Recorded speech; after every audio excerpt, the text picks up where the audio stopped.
Usa ka barangay konsyahal dito sa Eastern Samar ang nadakpan kung unsa may kaso nini atong sayran pinaagi nining report. Pinasik warrant nga gi-issue sa korte, girumbo sa mga pulis ang usa ka panimay. Kini ang pinuy-ana ni Konsehal Nino Matiga Ihikaw sa Barangay San Pablo, lungsod sa Taft, Eastern Samar. Gisiksik kini sa kapulisan ug nadiskubrihan ang armas nga Y license number ug may mga bala usab nga gisud sa bag.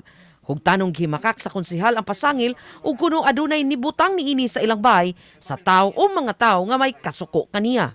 Gisusugo ko no iya, pagkan ni, kung may kwarto ko no namun din ni.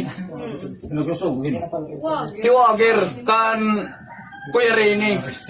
Ugani aron pagsiguro alang sa mga pulis, sila mismo gikapkapan sa suspetsadong konsehal.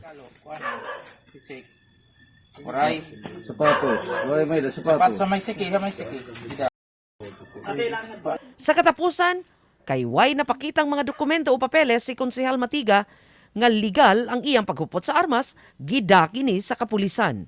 Kasamtangan nga gibalhog sa selda sa Taft Municipal Police Station si Matiga samtang gihikay ang kasong kalapasan sa Section 28 Republic Act 10591.